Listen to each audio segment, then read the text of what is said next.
We continue our battleground PA coverage with Tim Walz heading to Central PA after last night's vice presidential debate. Jasmine Brooks joins us live from York, taking a closer look at how other voters across PA are reacting to that debate. And Jasmine, there were so many opinions on both sides about this.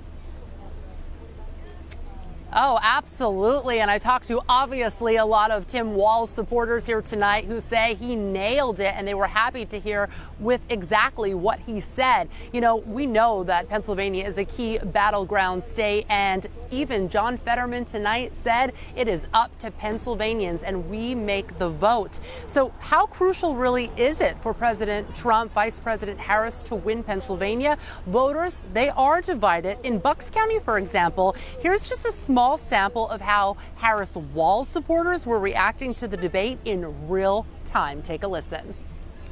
I think any debate is difficult. I think he's sticking to the topics and he's talking about things that are important to Pennsylvania voters and lots of Democrats, so I'm pretty happy so far.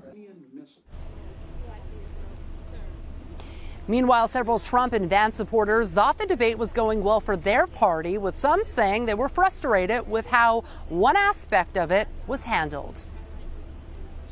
I think if the moderators would stop cutting him off, he could answer his questions a little better. But I think overall he's doing very good.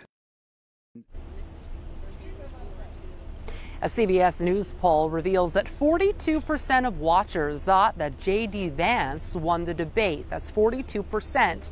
41%, I mean, talk about a thin margin, thinking Tim Walz won. Now, despite those numbers, 60% of viewers say they have a, quote, favorable view of Walz compared to just 49% for J.D. Vance.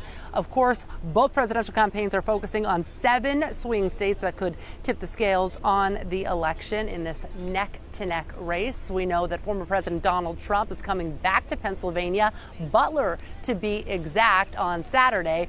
And for more on this key state, let's go to Matt Galka.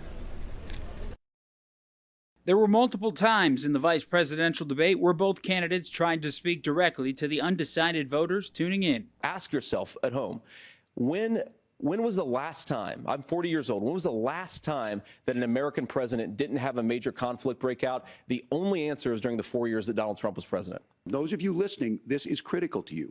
Now, Donald Trump all of a sudden wants to go back and remember this.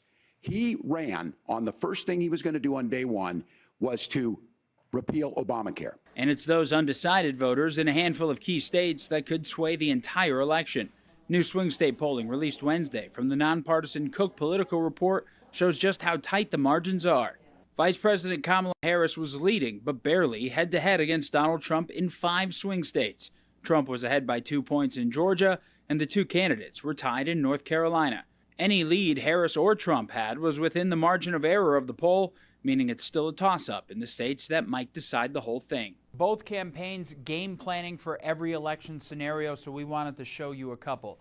This is the electoral map with the blacked out states, those swing states we've been talking about, but the entire election could come down to Pennsylvania. For example, if the vice president were to sweep the Rust Belt and then capture the Keystone State, she gets to 270, she wins the election.